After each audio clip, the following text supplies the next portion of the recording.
Are there any questions? Without notice, I give the call to the Honourable the Leader of the Opposition. My question is to the Prime Minister. Today we welcome the Prime Minister of Solomon Islands, Matthew Whale, to this place. Solomon Islands is a dear neighbour and an indispensable friend to Australia. What is the government doing to deepen this friendship and support the sovereignty of sovereign islands in the face of disruptions to peace in the Pacific?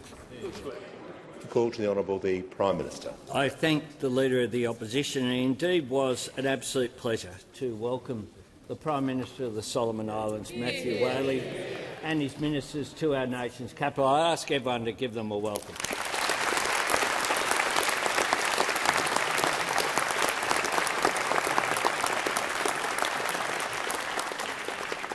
Our nation is very honoured that the Prime Minister has chosen Australia for his first overseas visit since taking office just a few days ago, really, but about 2 weeks ago. That decision reflects the history and the deep bonds of cooperation that have linked our two nations and our two peoples over decades. As Prime Minister Whale said earlier today, the resilience of our relationship is self-evident, and it certainly is. At the request of the Solomon Islands, our two nations will commence negotiations on a new comprehensive treaty, underpinned by mutual trust, respect and open dialogue. This new treaty will help us confront global and regional challenges together as equal partners in the pursuit of peace across the Blue Pacific that we proudly share.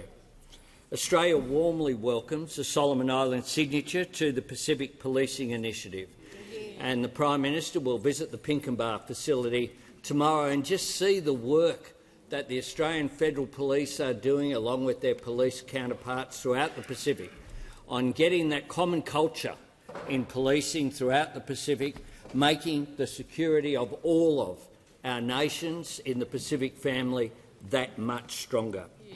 This is also about building our regional security. And, Mr Speaker, Australia and the Solomons, like so many in our Pacific family, recognise that peace and security in the Pacific must come from within the Pacific. That is a key distinction. And the Prime Minister today, I welcome the comments that we had at our one-on-one dialogue, our meeting with senior Cabinet Ministers. He'll meet the Leader of the Opposition later this afternoon and members of his team. This is a very significant visit for Australia indeed, one of the most significant that we have had during my time as Prime Minister that we could possibly have, because the Solomons is, of course, very close neighbours to us. And we know there have been pressures on the Solomon Islands and that there have been bumps in the road. But this is an absolutely important journey that Prime Minister Whale and I have embarked upon today. He will be an honoured guest. Jodie and I will host Prime Minister Whale and Madam Whale this evening at the Lodge to further cement the personal relationship that we have. At a time of global disruption, respectful engagement between equal partners looking to solve shared challenges and seize shared opportunities is more important than ever. In education, in security, in tackling climate change, in economic resilience and in economic development. Because it's through these relationships, based in mutual trust, respect and dialogue, that we will build and strengthen our shared future as members of the Pacific family and bring security and opportunity to our peoples. I thank Prime Minister Whale for the invitation that I have, and I'm hoping to visit the Solomon Islands to reciprocate in a month's time. And I look forward to us continuing to work together on this treaty, which will be very much in the interests of both of our nations. Indulgence, the Leader of the Opposition. Well, thank you, Mr Speaker. Can I associate the opposition with the fine words of the Prime Minister? And can I welcome Prime Minister Whale, welcome to you, your wife and the Solomon Islands delegation on a cold and rainy day in Canberra, of course. Next month, Solomon Islands celebrates 48 years of being an independent nation. And ahead of that anniversary, and on behalf of the federal opposition, my best wishes to you and the people of the Solomon Islands. In 1978, as your people ushered in nationhood, profound words were spoken by your first Prime Minister, Peter Kenilorea. He said, "Independence means having our own political freedom, our own status, our national identity, dignity and self-respect as a nation." Prime Minister Wale, Australia is unwavering in its support for Solomon Islands' sovereignty and freedom, particularly in an age of emboldened authoritarian regimes who respect or disrespect neither freedom nor sovereignty. Solomon Islands will always have a friend in Australia, just as Australia will always have a friend in the Solomon Islands. I look forward to seeing the growing engagement between our police forces we've just heard about. I also welcome the news that Canberra and Honiara will begin negotiations on a new comprehensive treaty. You are a most welcome guest in our country and a dear friend. I give the call to the Honourable the Leader of the Opposition. My question is to the Prime Minister. Today's national accounts show GDP per person went backwards in the March quarter for the 10th time out of 15 quarters under Labor. On Labor's watch, more than 1.4 million migrants have arrived in Australia. Prime Minister, why is out-of-control migration your only strategy to achieve economic growth? Call to the Prime Minister. Prime Minister has the call. I thank the Leader of the Opposition for his question and confirming when I spoke with Prime Minister Wale earlier today, I said that our parliament can often be a bit robust. It began well and it's headed downhill pretty quickly. Mr Speaker. Migration. Order. Well, our Australian economy is growing. And it grew, fun fact, Members on my left. by 0.3% in the March quarter to be 2.5% higher during the year, which under the circumstances of what is happening, in the March quarter there was this event on February 28th. There was this little event that had that they say is an excuse. The member for Herbert. This is the mob who earlier on in 90-second statements also criticised the work that we had done on fuel security. There is no country you would rather be than Australia, particularly if you talk to people in our region about what is happening. Countries in our region where they have compulsory public holidays once a week because there isn't enough fuel. What we have managed to do is secure more fuel in Australia than was there on February 28th. We've been able to do that in spite of the fact that the Leader of the Opposition actually ridiculed and criticised us for going to Singapore, for going to Brunei, for going to Malaysia. For a moment, and we'll hear from the order. We'll just get the Prime Minister to pause for a moment. I'll hear from the manager on the point of order. Thanks, Speaker. Goes to direct relevance. The question was about out-of-control migration and anaemic economic growth. Will you please come back to it? Yeah. The question also included the growth figures of today and then the question of immigration and why out-of-control migration is the only strategy to achieve growth. I think the Prime Minister is saying that is not accurate, so he's going to have to. He is being directly relevant, so it's a pretty broad question covering a number of topics. So, order. The Prime Minister will continue. I take the interjection, which actually just said nothing about fuel security, as if what is happening in the global economy has nothing to do with an impact here. All unrelated. We have received 2.5% annual growth, which under the circumstances of the pressures that are on, and the leader of the Liberal One National Party over there, you know, the Liberal One National Party, who comes in here, Member for Barker. Order. Members on my left. You wake up angry. Well, order.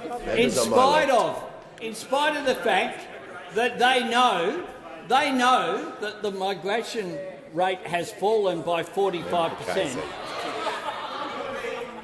And what they do is come in here, pretend that we're immune from a global impact of a global war. Order. Promises. Order. There's way too many interjections during that. Member for Casey, member for Bowman, member for Barker, member for Herbert. We're just going to reset. When the House comes to order, when the member for Herbert ceases, we will hear the question. The member for Solomon has the call. Thanks, Speaker. My question is to the Minister for Pacific Island Affairs. How is the Albanese Labor government helping to deliver a safe, peaceful and prosperous Pacific? Give a call to the Minister for Defence Industry and the Minister for Pacific Island Affairs. I thank the member for his question and his passion for our relationships with the Pacific. Speaker, we're committed to building relationships with the Pacific family. Australia's prosperity and security depends upon a safe and prosperous Pacific. We turn up, we listen and we act on the priorities of our Pacific friends. And that's why we're delighted to welcome Prime Minister Wale and his high-powered ministerial delegation to Australia. The fact that you chose Australia for your first international visit so recently after being appointed is a tremendous compliment to us that we take seriously. We're inspired by your ambitious objectives for your people and we're committed to working with you to achieve them. We're delighted that we've agreed to reset the relationship through a comprehensive, strategic, transformative treaty. This will build on a base that's already very strong. In my numerous visits to Solomon Islands, I've been inspired by the love and affection our two peoples hold for each other. 50% of tourists to your wonderful country come from Australia. We're your largest export destination. And through the Pacific Australia Labour Mobility Scheme, over 12,000 Solomon Islanders have come to Australia, and there's 5,000 right now filling critical labour shortages, sending back on average $1,500 per month to their families. In a recent visit to Honiara, I met Gerard and Joseph, two returned meat workers who spent 3 years away from their families, filling labour shortages in our abattoirs. They now had the skills and savings to set up businesses in the Solomon Islands, growing your economy. We're also privileged to be your largest development partner, acting on your priorities. I was delighted to open the $60 million National Transport Fund with Minister Ricky, with an important innovation where we designated every dollar had to go to a Solomon Islands company. That meant that you got the double dividend of both the infrastructure but the skills and capacity building to build your economy. And I call on all development partners, if it's good enough to fund projects in the Pacific, it's good enough to trust Pacific companies and Pacific workers with that work. I was also delighted through the Leaders' communique today to announce further support for your cyclone recovery, as well as 1,500 vocational scholarships. We're committed to working on your priorities, Prime Minister. So I say to you, Prime Minister Wale, and to your ministers, thank you too much for coming to Australia. Thank you too much for your partnership. And to the wonderful people of the Solomon Islands, thank you too much for the affection you hold to Australia. Thank you. Give a call to the member for Goldstein. No one's hearing you, man.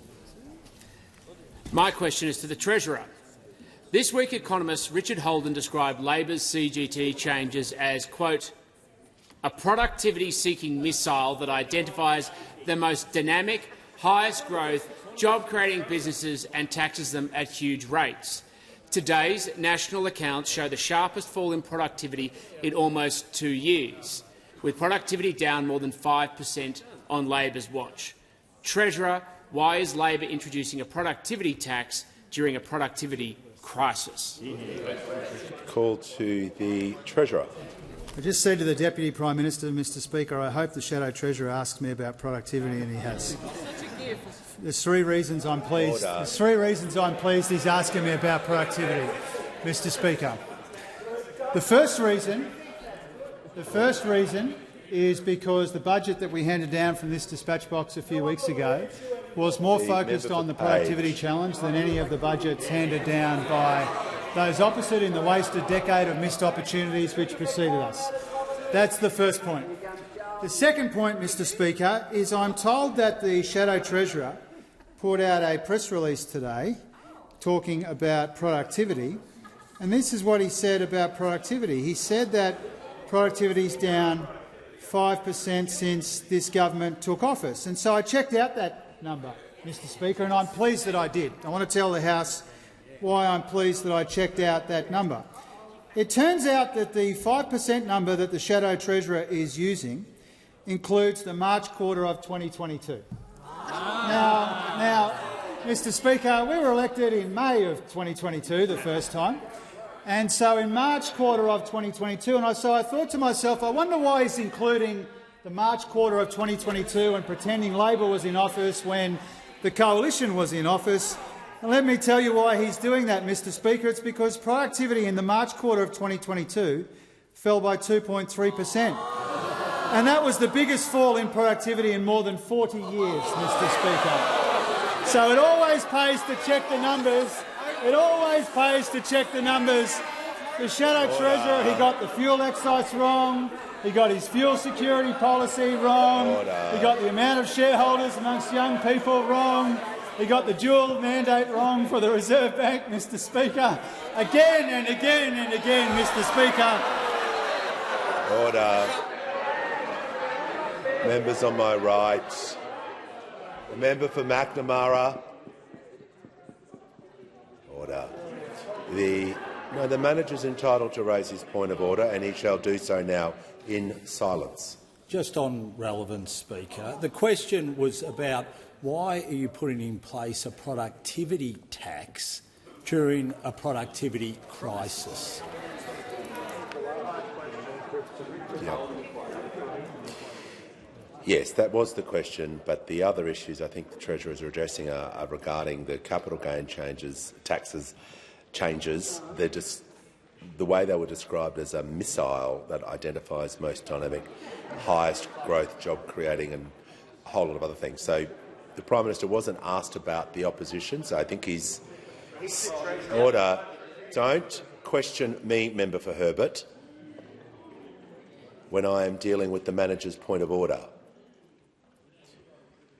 So I'm just going to make sure that the Treasurer is being directly relevant. He won't be able to talk about the opposition's policy because he wasn't asked about the opposition policy. He was asked about his policies. Thank you. Treasurer has the call. Thank you, Mr Speaker. I was asked about productivity and the performance of productivity in our economy, and I've explained why the number that the Shadow Treasurer used today is especially dishonest. Now, when it comes to the tax reforms, when it comes to tax reforms in the budget, Mr Speaker, when it comes to the tax reforms in the budget, Mr Speaker, it takes a special kind of thinker to see a productivity challenge which has existed in our economy for decades and to think the answer to that, Mr Speaker, is to leave everything exactly as it is. To leave everything exactly as it is. And when Howard and Costello made the big mistake at the turn of the century, they said that share investment would go up and it went down.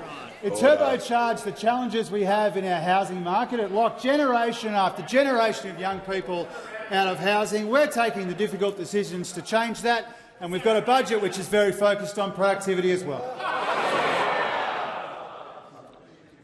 The House comes to order. We'll hear from the honourable member for Spence. Speaker, my question is for the Deputy Prime Minister.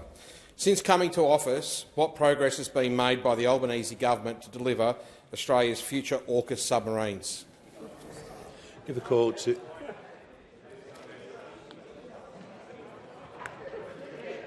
When the House comes to order, we'll hear from the Honourable the Deputy Prime Minister and Minister for Defence.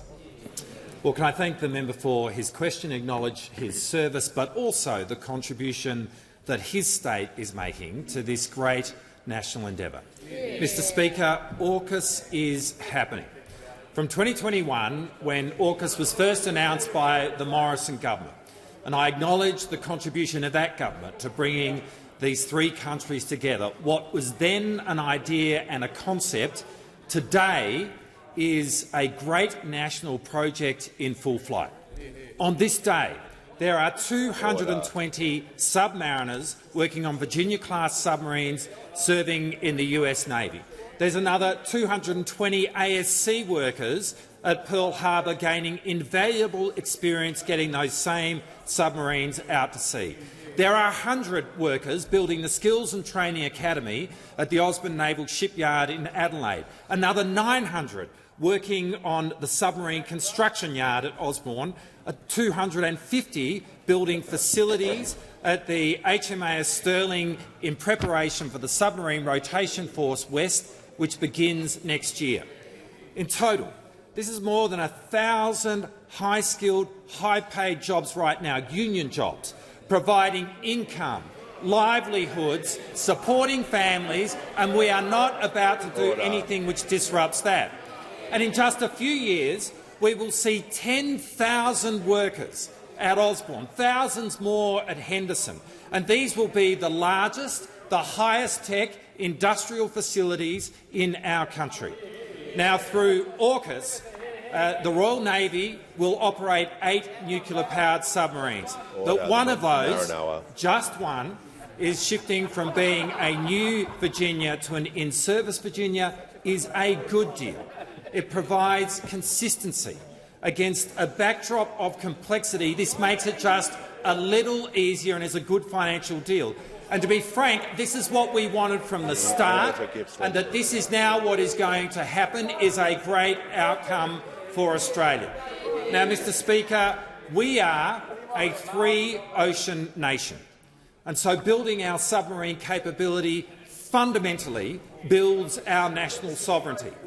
And were we to lose that submarine capability, we would become more reliant, not less, on our alliance with the United States. And so the Albanese government is utterly committed to Australia being a submarine nation, and we are utterly committed to AUKUS and, through that, building a submarine capability which will keep Australians safe. Before I call the member for Warringah, I'll just do some acknowledgements briefly.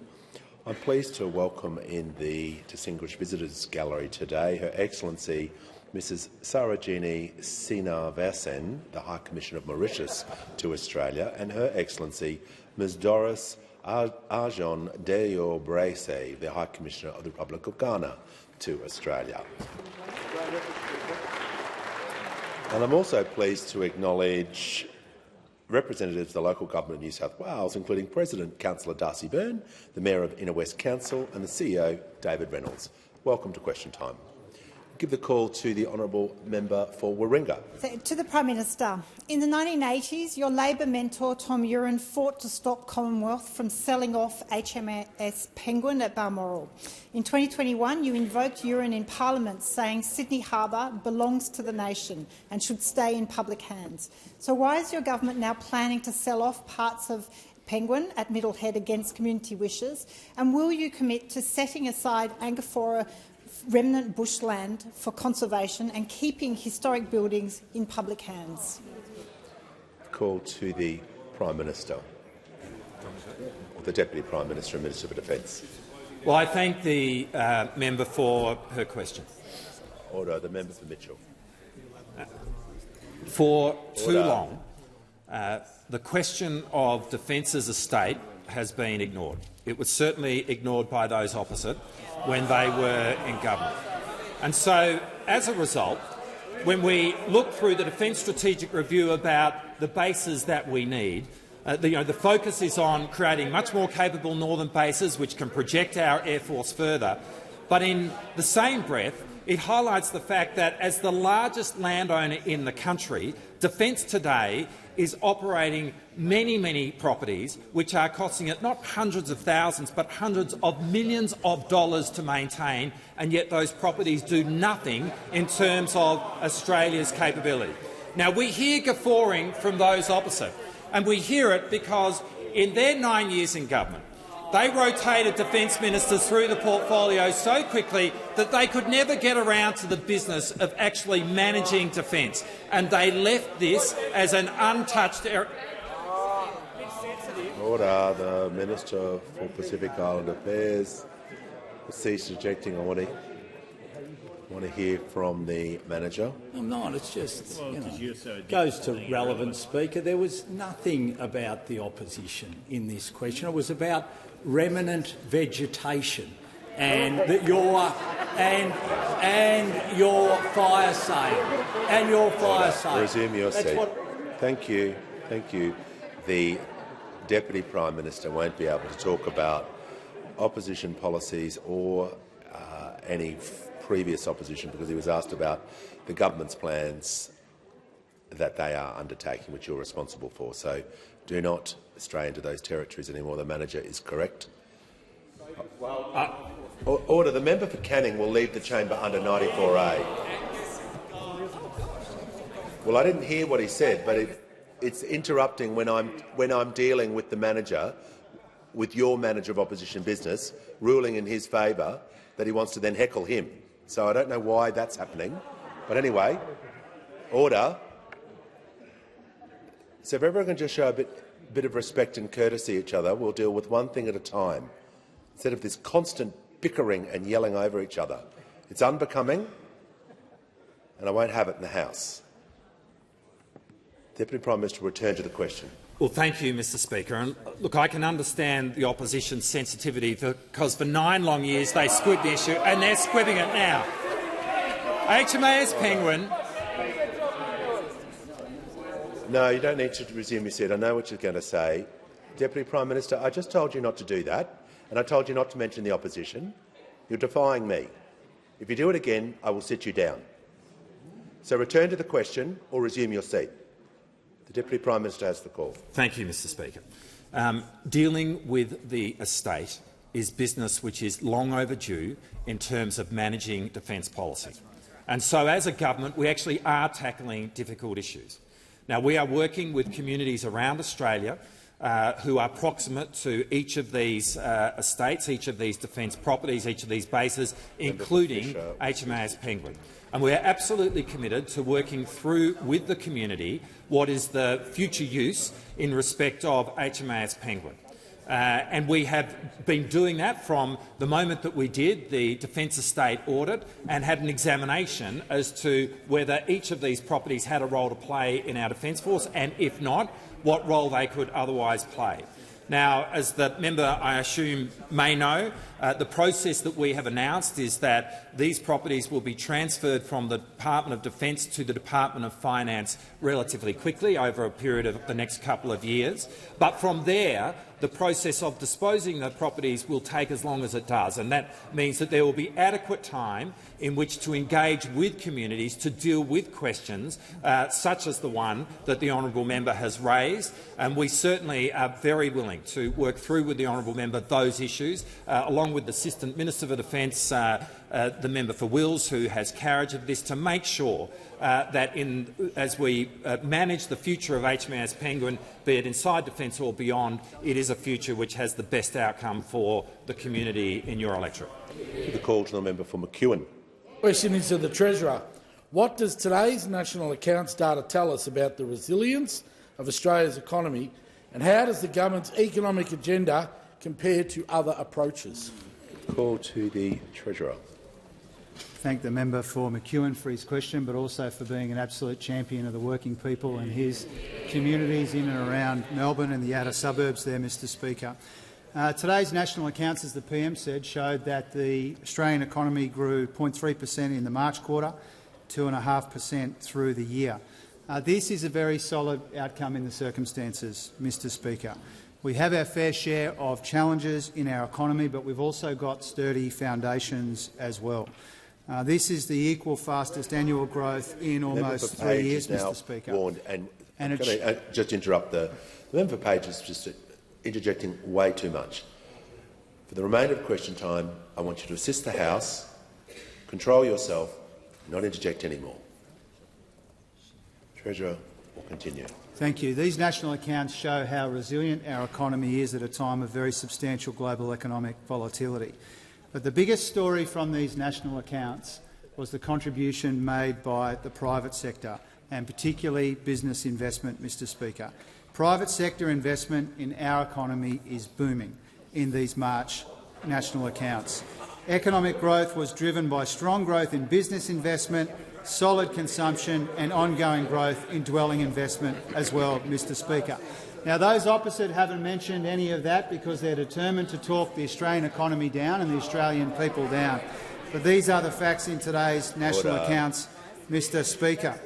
Now, the biggest contributor to growth was business investment. It's the fastest quarterly growth in nearly a decade and a half. New business investment grew 5.7%. It's more than 10% higher through the year. It made a big contribution to quarterly growth as well, Mr Speaker. So the outlook for investment is encouraging. The CapEx survey last week upgraded the level of nominal spending in investment to around $200 billion each year, when that CapEx number came in 6 times higher than expected. Now, most importantly, Mr Speaker, as a share of our economy, business investment is now 12.9%. It was 11.3% when we came to office. Annualised average new business investment is growing at 5.2% under this Labor government. It was going backwards by an average of 1.3% under those opposite, Mr Speaker.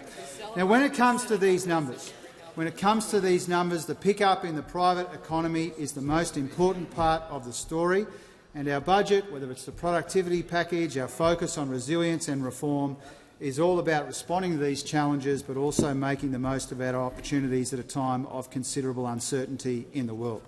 Now, there will always be those who want to talk down the Australian economy and the Australian people for partisan political purposes, Mr Speaker, and I can hear those opposite chirping away, outing themselves as the guilty party when it comes to talking down the Australian economy, Mr Speaker.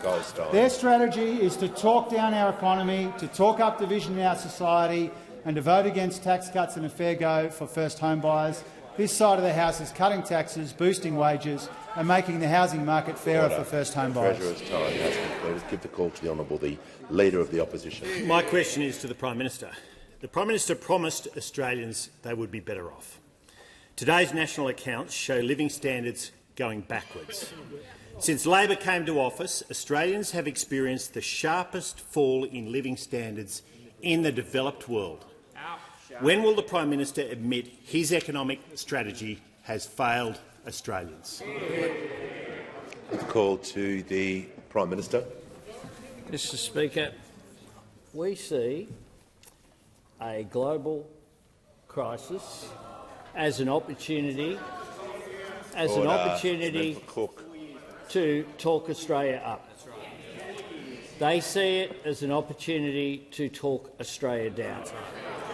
We have growth today of 2.5%, which is higher than it is higher than the majority of the OECD. Higher.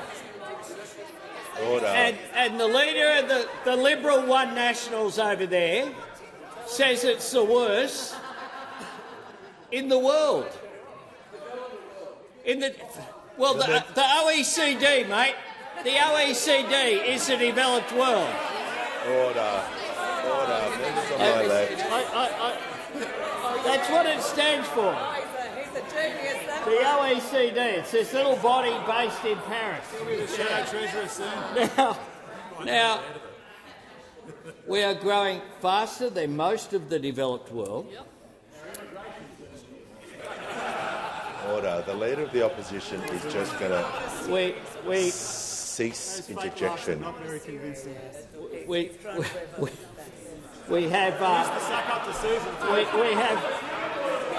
have Timu Abbott over here trying to press buttons. The member for Forest. And divide Australia, as they always do. when the fact is we have, as a result of this week, we have an economy that's growing. We have private sector investment which is growing substantially and driving that economy. The member for Goldstein. We have higher wages as a result of the 4.7%. Something that those opposite and those in the Liberal One National coalition of the three parties speak about battlers from time to time, but give a battler a wage increase and they hate it. Has the Prime Minister concluded his answer? Has the Prime Minister concluded his answer?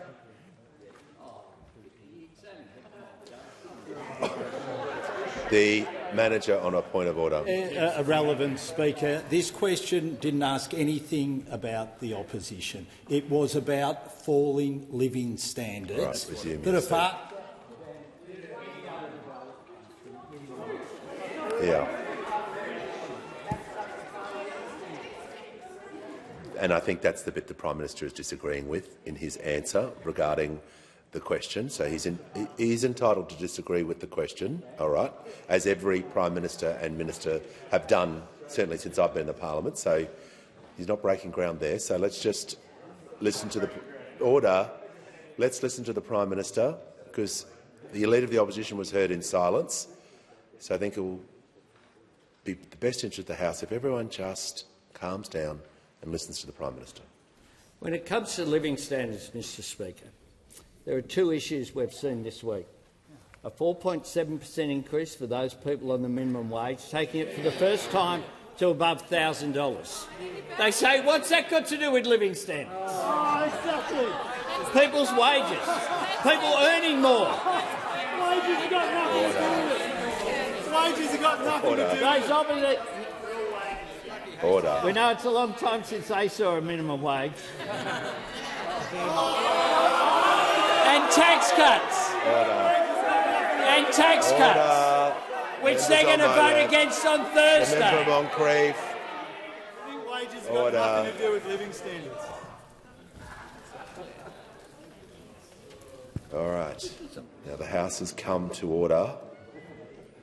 We'll hear from the honourable member for Blair. Speaker, my question is to the Minister for Housing. How is the Albanese Labor government helping more Australians into home ownership, and what results are we seeing from the 5% deposit scheme? Why is this approach more beneficial than other approaches to housing? Call to the Minister for Housing, the Minister for Homelessness and the Minister for Cities.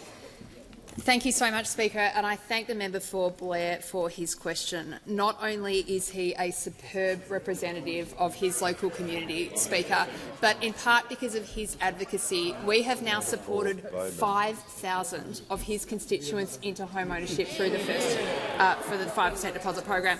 Now, Speaker, there is no greater aspiration in the life of most Australian families than getting into a home of their own. And, Speaker, there is no shortage of aspiration coming from young Australians. The problem is opportunity. Young Australians want to buy a home. They want security, they want stability, they want a home to build their future, and what they need and deserve is fair chance and a government that will back them in, and that's what they're getting from us, Speaker. Now, Speaker, this is exactly what our Homes for Australia plan provides. Under the 5% deposit scheme, more than 250,000 Australians have bought a home of their own. Together, those Australians have avoided more than $2.3 billion in lenders' mortgage insurance. Now, Speaker, about 60% of the people who enter this scheme actually come in with a deposit that's larger than 5%. Nearly 70% are ahead on their mortgage repayment, Speaker. And 1 in 4 of these scheme participants have built up so much equity in their home they've transitioned off the scheme altogether. Speaker, the Commonwealth Bank recently confirmed that participants in the scheme are outperforming their broader mortgage books when it comes to repayments. How good is that? And, Speaker, what it shows us is that when you give young people around this country an opportunity, they grab it with both hands. That's because young people were never the problem here. They needed a chance, they needed the government to back them in, and that's exactly what we're doing. Speaker, our 5% deposit program is helping Australians get to auctions sooner, and the changes in our budget will make sure they have a fair shot when they get there. Now, Speaker, I'm asked about alternative approaches. The three right-wing parties, One Nation and their poor tribute acts, do have very different views about how to manage housing. Instead of trying to help, Speaker, those opposite spend their time talking down the 250,000 Australians who have used this scheme. We've heard the Liberals call it a gimmick, we've heard the Nationals call it a scam, and we've heard One Nation call it socialism, Speaker. I don't know how you call 250,000 Australians in home ownership socialism, but there you have it. Now, Speaker, you can't back first home buyers and then critique and belittle the choices that they make. We are incredibly proud to have helped more than 250,000 people around our country realise the dream of home ownership, Speaker, and there will be more where that came from.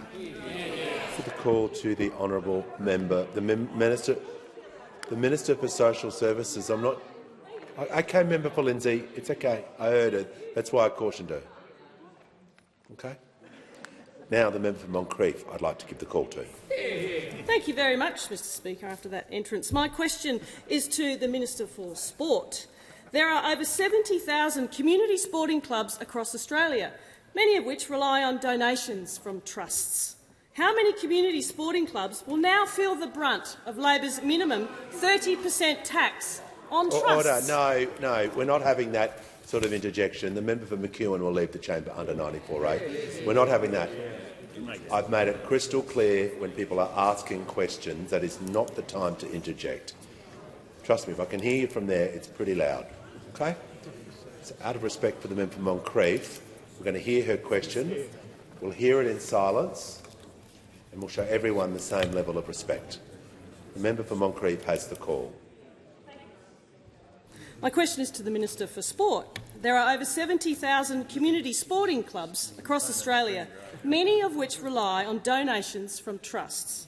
How many community sporting clubs will now feel the brunt of Labor's minimum 30% tax on trusts? The Leader of the House. Just raising a point of order, Mr Speaker, on the direction of the question. My understanding from practice that when a question goes to an actual different portfolio area to the minister who would be responsible for the policy involved, whoever is the most relevant person to the particular question is the person who should stand. That there's a principle in practice. I wasn't able to grab the book out in time, but this is starting to happen a number of times in question time. All right, we'll just get the member for Moncrieff can resume her seat. Order. The transfer of questions has always been a principle, and that's applied a number of times in this parliament and last parliament as well. It was asked to the Minister for Sport because it was around the 70,000 community sporting clubs. So. Yeah, that's. I understand, and it is the practice which allows the transfer of questions to ministers. That's always been a standing arrangement of the House, and that is able to happen. So, and I appreciate the members asked her question. Now the Treasurer will answer the question. Order. Member for Forrest. Do not interject anymore. Forrest. We didn't. Order. Sure we didn't. Okay. The Treasurer. Thanks, Mr Speaker. As those opposite are aware, charitable trusts are exempt from the minimum, and there are other exemptions as well. When it comes to fixed trusts, for example, they are exempt, and there's other kinds of exemptions and concessions built into the proposal that we put in the budget, Mr Speaker. And as always, when it comes to tax reform of this kind, the final implementation details are subject to the usual kind of consultation. Order. Order.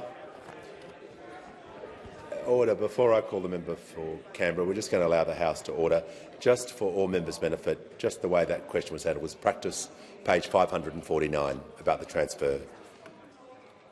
Manager of Opposition Business, just so you're aware, page 549 of practice. Anyway, we'll move to the member for Canberra. Thank you, Speaker. My question is to the Minister for Skills and Training. How is the Albanese Labor government's key apprenticeship program supporting more tradies to build more homes? And what has been the response to the program? Excellent. Give the call to the Minister for Skills and the Minister for Training. Thanks very much, Speaker, and thank you to my friend, the member for Canberra, for her question. Like everyone on this side of the House, she understands just how critical it is that we pull on the full range of levers to ensure that more homes are being built for Australians. And this morning, the member for Canberra and I were with the Minister for Housing in the northern suburbs of Canberra to meet Caitlin. Now, Caitlin is an electrician and she's a small business owner. Caitlin this year has taken on an apprentice, an amazing young woman called Poppy. Poppy's just 16, but she knew that she always wanted to undertake a trade. And Caitlin and Poppy, they are both benefiting from the Albanese government's key apprenticeship program. $10,000 for an apprentice, paid in instalments, backing apprentices like Poppy to start and, most importantly, to finish their apprenticeship. Caitlin benefits too because she's amongst the thousands of small business owners backed by an employer incentive as well.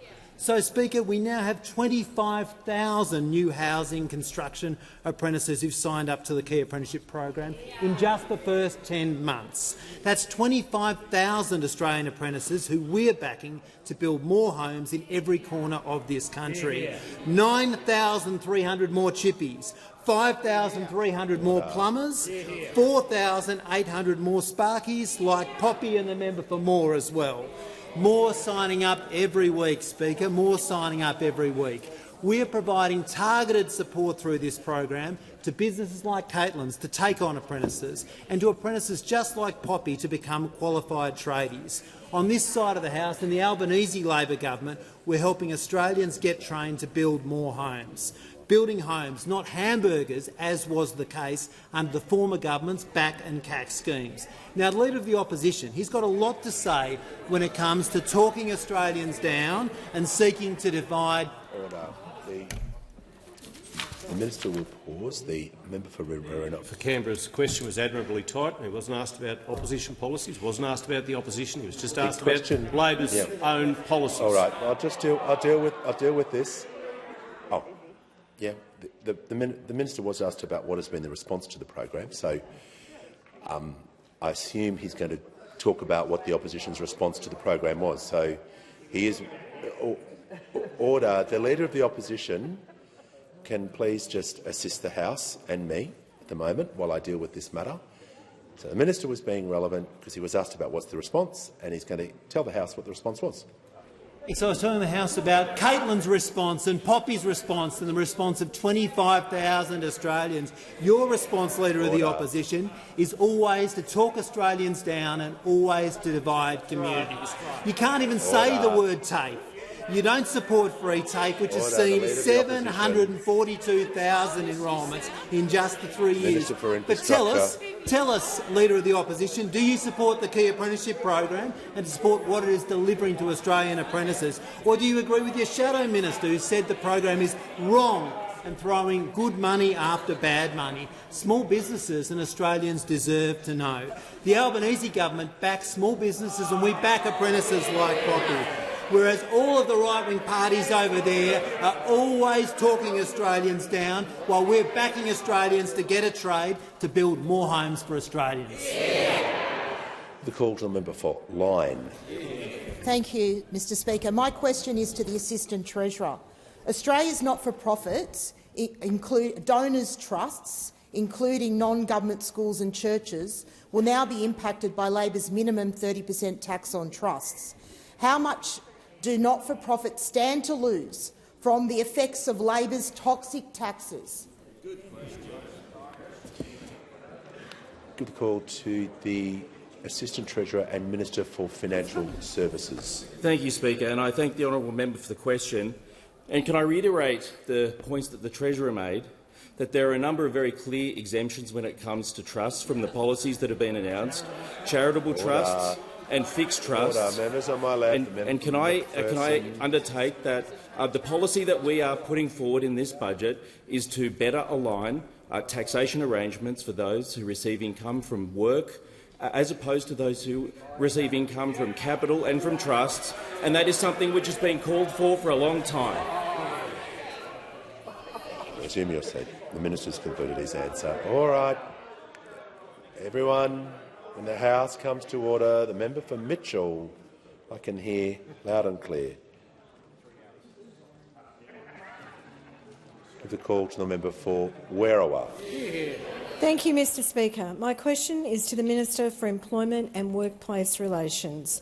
How is the Albanese Labor government supporting working Australians after a decade of wages being kept deliberately low? Call to the Minister for Employment and the Minister for Workplace Relations. Well, thank you, Speaker. I'd like to thank the member for Werriwa for her question and for her long-standing advocacy for getting better pay and conditions for workers in this country. Now, since coming to government, Labor has been focused on helping Australian workers earn more and keep more of what they earn. From enshrining penalty rates into law to our same job, same pay reforms, we back fair pay for workers. This government has advocated each and every year to the Fair Work Commission to boost the wages of our low-paid workers. And just yesterday, the Fair Work Commission handed down its decision to award a 4.75% wage increase for modern award-reliant workers in Australia. Now, in their decision, they also recognised that the lowest-paid workers relying on the national minimum wage needed additional support and awarded those workers a 6% pay increase. These workers will be now earning over $1,000 a week. Now, this decision represents a real wage increase, providing real cost of living relief for retail workers like Janita. Janita welcomed the decision yesterday and said that this pay rise, and I quote, would definitely help us get ahead. It will make a difference for support workers like Lika, who said that this pay rise was a win and will assist her and her co-workers with everyday costs. And it will help youth workers like Jordan, who said that these extra dollars mean that I can spend more time with my family. This government welcomes the Fair Work decision because workers like Janita, Lika, Jordan and millions of others deserve a pay increase. Now, Mr Speaker, of course, we all know that when those were in opposition, when those opposite were in government, they never once advocated to the Commission for a real wage increase. And, of course, they kept wages deliberately low as part of their economic architecture. But even in opposition, you would have thought that they had learnt their lesson.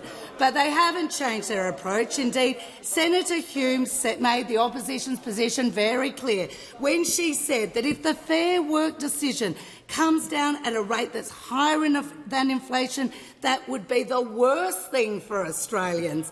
And even yesterday, in her media release about the decision, she failed to back this pay increase for hard-working Australians. When the coalition fails to back workers like Janita, Lika and Jordan, it is our Labor government that has their back. These workers deserve a pay increase and they deserve a government that backs them. Before I call the member for Ryan, I'm also pleased to advise in the House today as the guest of the member for Braddon, Phil and Vicky Purnell. Give the call to the honourable member for Ryan. Thank you, Speaker. My question is to the Prime Minister. According to Oxfam, over the last year, 17 more billionaires have been added to Australia's billionaires list, now at 178.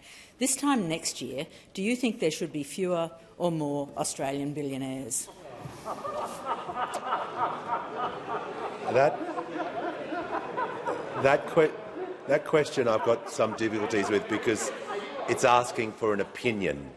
And you can't ask a minister regarding their opinions, otherwise we would be here all day if that was the case. Order. But just to remind all members that they can't ask ministers or prime ministers opinions, and it's not the responsibility of the PM, so we'll have to be lenient with this one, and the Prime Minister will get some latitude in answering this question as a result of the way it was asked. I thank the member for Ryan for her interesting question. I will make some comments about aspiration, though. What I want is for people to be as successful as possible. Now, for most people, overwhelmingly, that's not about whether there are more billionaires or not.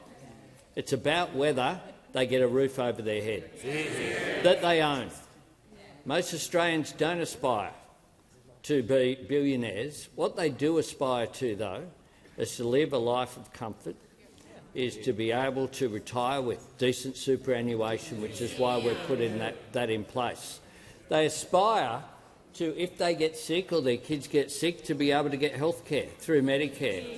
And one of the great things about this country is that when Kerry Packer had a heart attack, he ended up at my local hospital, Royal Prince Alfred Hospital, and he got the same care in the emergency department as my mum, the invalid pensioner, did when she passed away, having gone through the same level of care that Kerry Packer got at Royal Prince Alfred Hospital. That's what they aspire to. They aspire as well to make the most of themselves, and that's why we're investing in early childhood education. That's why from this year began the fair and full funding for every student in every public school, as well as in every private school across Australia. They aspire to make sure that they are able to live a life which is free from conflict as well, which is why we work in the international community to build relations in our region, which is why Australia is a voice for multilateralism and those institutions that we think is important as well. When it comes to, I got a question earlier on about living standards and the quality of life that people have, just a few fun facts. Living standards were up over the last year on the annual basis. Living standards were falling 1.5% in the quarter before we came to office. 1.5% in just one quarter. And the latest OECD data shows that living standards are growing almost 3 times the OECD average of advanced economies. And so my government is absolutely committed to a better quality of life overwhelmingly for Australians, which is why, as well, when we've had to make difficult decisions, like on where income tax cuts will be targeted, we've targeted it at low and middle income earners, which is why also we support the minimum wage increases that were granted by the Fair Work Commission. Call to the honourable member for Bass. Thank you, Speaker. My question is to the Minister for Social Services. How is the Albanese Labor government delivering on its commitment to strengthen paid parental leave, and what are the risks? Great question. Give a call to the Minister for Social Services. Thank you, Mr Speaker. I want to thank the marvellous member for Bass for her question. I know that she is a great supporter of paid parental leave because of the terrific use her constituents have made of it. Before the Rudd and Gillard governments, Australia was one of the very few advanced economies that didn't have a paid parental leave scheme. Labor introduced paid parental leave, and Labor continues to build on and expand paid parental leave. People who use paid parental leave will get more time. From the 1st of July this year, we're going to the full 6 months of paid parental leave. They'll get more money. We've been increasing the amount that they receive, and thanks to yesterday's minimum wage announcement, families will now receive almost $30,000 across their paid parental leave. They're almost $16,000 better off since just 2022 with the election of the Albanese Labor government. Of course, families will also receive more flexibility. Parents will be able to take more time off together, and more people will be eligible as the thresholds continue to increase.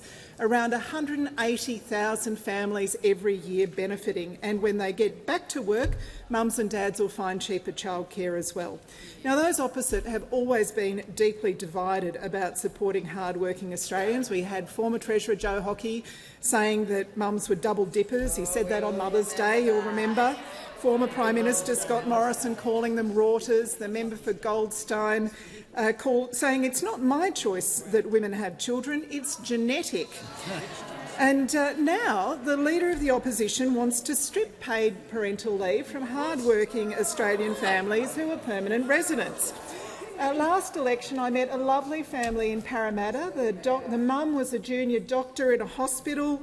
The dad had a small business. They'd migrated from India. They were permanent residents. They were on track for citizenship. I don't know why, after 6 years of paying taxes, the Leader of the Opposition thinks this family doesn't deserve to benefit from paid parental leave. But he is not. They're not on a unity ticket on this. They're not on a unity ticket. Senator Andrew McLaughlin says, and I quote, "There does not appear to be any clear reasoning why hard-working, tax-paying non-citizens should be treated differently." It's up to the Leader of the Opposition to explain why he thinks they should be. On this side of the House, we are very clear. Cheaper childcare, higher wages and lower taxes for working mums, flexibility at work, a lower gender pay gap, and we're for more and better paid parental leave. Call to the Leader of the Nationals in the House of Representatives. Thank you, Speaker. My question is to the Minister for Aged Care. Older Australians are dying on the waiting list for support-at-home packages. Does the minister take any responsibility for more than 4,800 older Australians who were deemed eligible for support but died in the past 12 months waiting to receive appropriate home care? Give the call to the Minister for Aged Care and the Minister for Seniors. Thank you, Mr Speaker. I thank the member for Gippsland for his question. He engages regularly with my office in advocacy around members across his community and their access to aged care. It is always incredibly distressing for families and, of course, for the community more broadly, where people pass away or indeed die in circumstances where they aren't provided the appropriate care. The Royal Commission into Aged Care Quality and Safety examined these issues in great detail and provided recommendations that provided a pathway to the bipartisan approach that this parliament has taken to improving the way that we provide care, both in a residential setting and, of course, in regards to the new Support at Home program that was passed through this parliament along with the Aged Care Act and began on the 1st of November. Now, there's more work to be done. There's no doubt about that. But we are seeing unprecedented demand for aged care services. I've discussed that many times in this parliament. And we released a report on Sunday that showed that waiting times to access home care under the Support at Home program are decreasing across the board. This is a significant step forward and cause for optimism about the way that this is heading. Again, our government is utterly committed to ensuring that every older Australian can get the high quality, dignified aged care that they deserve. We'll continue to work day in and day out to make sure that those waiting times continue to come down and we get the care to people that they deserve. Call to the honourable member for Dunkley. Thank you, Mr Speaker. My question is to the Minister for Communications. How is the Albanese Labor government helping to protect children from the dangers of online harm? Give the call to the Minister for Communications and the Minister for Sport. I thank the member for Dunkley for her question and for her advocacy for her powerful local organisation, Smack Talk. The Albanese government is taking world-leading action to protect Australians from online harm, especially children and young people who are the most vulnerable. Our social media minimum age law has seen 5 million under-16 accounts removed, deactivated or restricted so far. We are already seeing the green shoots of what the world looks like for young people without the pervasive and persistent pull of social media. They are playing more sport, they are reading more books, and they are reconnecting with friends and their families in real life. eSafety is actively investigating potential non-compliance by Instagram, Facebook, Snapchat, TikTok and YouTube. And if eSafety finds these platforms have systemically failed to uphold their legal obligations, I expect the Commissioner to throw the book at them in court. Because the Albanese government is on the side of parents and kids, not of platforms. And that is why we quadrupled funding to our independent regulator and why we are introducing a digital duty of care. The Albanese government's digital duty of care will change the foundation of Australia's online safety laws. It will recognise that big tech have the technology, have the resources, have the responsibility to manage harms before they occur, rather than solely relying on individuals to report harmful material post-exposure. And they will have to ensure the safety of the features they choose to adopt, like AI and like algorithms. The digital duty of care will empower eSafety to react twice as quickly to cyber abuse and to compel more transparency from tech companies to keep Australians safe online. We have a long-term view and a strategy to ensure that safety is built into online products and is not an afterthought. As Catherine West wrote in The Australian, all parliamentarians across every party should support the digital duty of care with the same multi-partisan resolve that delivered Australia's landmark social media ban. This is not a political question. It is not an issue that should be bargained or traded or compromised. It is a question about what kind of society we are. The Albanese government has got the backs of Australian families against big tech, and we will not back down. Give a call to the member for Clark. Speaker, my question is to the Minister for Resources. Minister, in the 1990s, whistleblower John Legate blew the lid on non-remediated mine sites and foretold of an eventual cost in the billions of dollars. He was vilified dreadfully but vindicated ultimately. Minister, in a 2023 CSIRO report, you noted that 240 mines will close by 2040 at an annual cost of $4 to $8 billion. Can you assure us that companies have provided for this expenditure and that taxpayers won't be left to pick up the tab? Call to the Minister for Resources and the Minister for Northern Australia. Thank you very much, Mr Speaker, and I thank the member for Clark for his question. I refer to his question.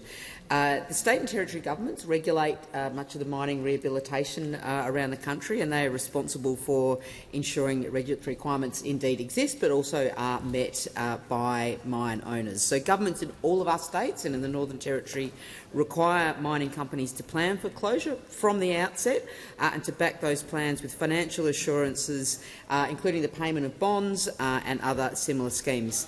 There are, however, legacy mines around the country that came to existence before the structured and very essential, important assurances I've just mentioned and the overall regulation of mining activity. And the states and the Northern Territory manage those legacy mines and the remediation and rehabilitation of them.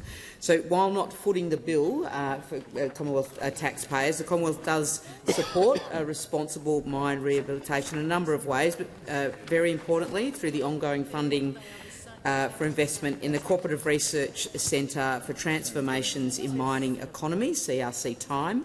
And the report that you referenced was a joint effort between the CSIRO and CRC Time. And the CRC Time is the world's only dedicated research body examining the social, economic, cultural and environmental impacts of mine closure, as well as delving into how you do effectively rehabilitate a mine. And I want to take this opportunity to thank the CEO, Dr Guy Boggs, and his team and the 75 partners in that CRC for their efforts in addressing the challenges of mine remediation. And that includes those state and territory participants that I mentioned earlier and their responsibilities, and that is how they are seeking to meet those responsibilities. Rehabilitation has changed a lot recently. Geoscience Australia now has an atlas of mine waste that seeks to unlock value in previously mined and unused rock to boost our global position as a clean energy powerhouse. At Collie, in our home state of Western Australia, Lake Kapwai, Kalari is transformed into a former coal mine, is now a lake enjoyed by many in the community, and Eluka-Eneabba operations show how large mineral sands projects can be returned to really great biodiversity, but equally in the southwest we see how mineral sands are returned to agricultural land.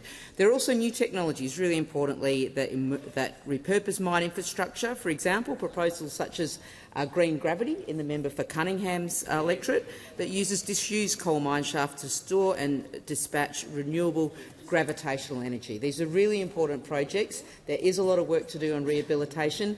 Taxpayers are not footing the bill, but the state and territory governments are primarily responsible for making sure that rehabilitation happens. But we support them as we can. Thank you. Call to the honourable member for Gilmore. My question is to the Minister for Regional Development, Local Government and the Territories. How is the Albanese Labor government delivering real outcomes for regional Australia? What other approaches to the regions is the government being asked to consider? Give a call to the Minister for Emergency Management, the Minister for Regional Development, the Minister for Local Government and the Minister for Territories. Thank you, Mr Speaker, and I want to thank the member for Gilmore. As my electorate neighbour, I know how fierce she is when it comes for advocating for her local communities. Yeah. Mr Speaker, the Albanese Labor government is delivering real outcomes for regional Australia, investing in the infrastructure that our communities need to prosper and delivering it through transparent grant programs, transparency that is not colour-coded. But more on that later, Mr Speaker. Our Growing Regions Fund is already delivering real results on the ground for regional communities all over the country, thanks to almost $600 million in funding. And I was pleased to recently hear Cassowary Coast Regional Council Mayor Teresa Millwood talk about the revitalisation of the Mission Beach Town Centre in Queensland, made possible by $8 million in Growing Regions funding. And she said this is going to breathe new life into Mission Beach. It's already happening. We've got people constructing new accommodation around the village green, and I've spoken to business owners and they tell me that this is just what this place needed. And we must thank the Australian government and the Queensland government, because without their support this would not have happened. And Mr Speaker, through our budget we're investing a further $750 million for future rounds of Growing Regions and Thriving Suburbs community infrastructure programs. And that's on top of the projects we're already supporting across the country through our $400 million Regional Precincts and Partnerships program. Practical, community-driven projects that create jobs, grow local economies and strengthen regional resilience. Just last month I announced $48 million for 12 new projects across regional, rural and remote Australia, like Wynyard in Tassie, where more than $9.5 million is transforming Big Heart's Artisan Precinct into a hub featuring workshops, a greenhouse, cultural spaces and purpose-built infrastructure to support regional enterprise growth. Producer Dudley Billings said this funding gives our community a chance to lean into its strengths. The trades that build our region can carry it forward. Hand-built, handmade, ultra-local and built to last. That's the Artisan Precinct. These projects show what is possible when governments partner with local communities. But, Mr Speaker, our grants programs are assessed based on merit and transparency. And how does this compare to other approaches? And I hear a lot of chirping over there, so maybe if they listen up they might learn a few things. Because last time they were in government they used regional grants money as their own personal election war chest. They gave out $261 million of their $272 million regional growth fund to coalition-held seats. $248 million of that funding allocated just before the 2019 election. That's what it's like under them. Pork barrelling on an industrial scale. But not under this government, because on this side of the House we're a party for all the regions, not some of them. The call to the Prime Minister. The member for Riverina Wirral. Nice try. The Prime Minister. Not the most unpleasant way. He's been sat down after what happened to him at the club. He was defending me. He was defending me. No, he did well. He did well. I asked that further questions be placed on the notice paper.